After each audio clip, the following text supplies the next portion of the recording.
চলো আর কিছুক্ষণের মধ্যে শুরু হতে চলেছে ওয়ার্ল্ড কাপ। হ্যাঁ, টি-20 ওয়ার্ল্ড কাপ 2026। এই টি-20 ওয়ার্ল্ড কাপ 2026 নিয়ে প্রচুর আলোচনা, প্রচুর মানে মাঠ হচ্ছে আনলাকি, মানে ময়দান যেটা হচ্ছে তোমার স্টেডিয়াম আহমেদাবাদ নরেন্দ্র মোদী স্টেডিয়াম সেটাও আনলাকি। এই সব কিছু নিয়ে প্রচুর সমস্যা। তার ওপরে ইন্ডিয়া টিম যে হোটেলে আগে থাকতো সেটাকেও আনলাকি বলে সেই হোটেলটাও নাকি চেঞ্জ করা হয়েছে। এবার এত কিছুর মাঝখানে আবার প্রচুর আলোচনা চলছে। তোমরা সবাই জানো তোমাদের প্রিয় খেলোয়াড় যে আমাদের অভিষেক শর্মা, অভিষেক শর্মাকে ড্রপ করা হোক এটাও বলছে। আবার অনেকে বলছে যে অভিষেক শর্মা হচ্ছে বিরাট কোহলির সঙ্গে তুলনা করা হচ্ছে। পুরো ম্যাচটা ফ্লপ গেলে কি হবে, ফাইনালে ভালো খেলা সে খেলবে, এবার সেটা আশা করা যায়। কিন্তু কোথায় বিরাট কোহলি চেস মাস্টার আর কোথায় হচ্ছে অভিষেক শর্মা ওপেনার, তো দুজনের আকাশ পাতাল তফাৎ। সে জায়গায় এই বিষয়টা হয়তো তার প্রতি খাটে না। তবে এবার দেখার যে বিষয়টা কি হতে পারে।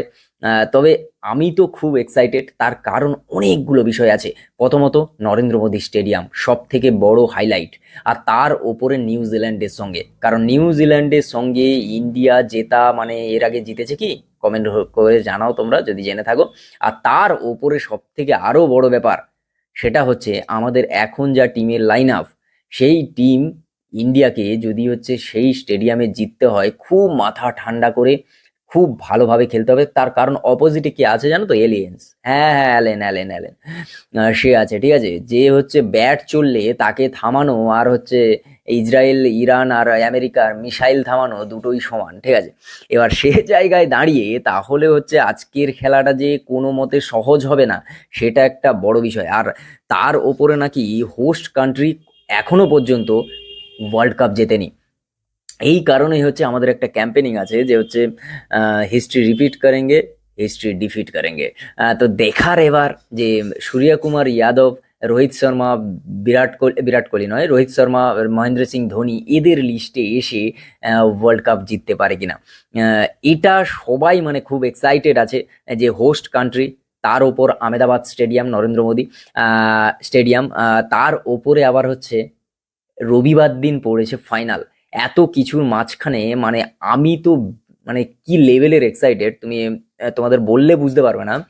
যে আজকের সত্যি কথা বলতে যে আজকের যে মানে ফাইনালটা আর কি, আজকের ফাইনালটা নিয়ে এতটাই এক্সাইটেড, তার ওপরে এত ভয়ও লাগছে যে অ্যাকচুয়ালি কি হবে, বুঝলে তো।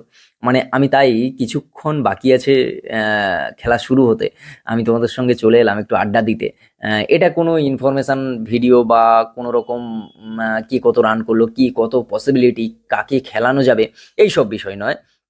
আমি জাস্ট ইচ্ছে হলো তোমাদের সঙ্গে একটু আড্ডা মারতে, তোমাদের সঙ্গে একটু গল্প করতে।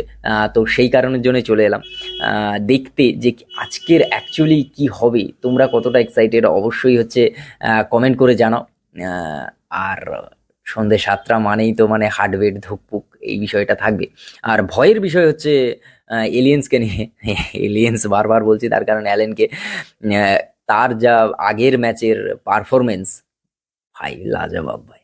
এবার দেখার যে নিউজিল্যান্ডের বিরুদ্ধে ভারত কত স্কোর করে, কিভাবে ম্যাচটাকে নিয়ে যায়, এটাই দেখার।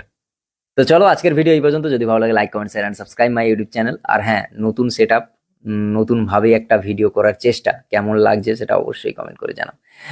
দেখা যাচ্ছে খুব তাড়াতাড়ি নতুন একটা ভিডিও। টাটা। আর হ্যাঁ, আসছি খুব তাড়াতাড়ি ফাইনালের খবর নিয়ে। বাই।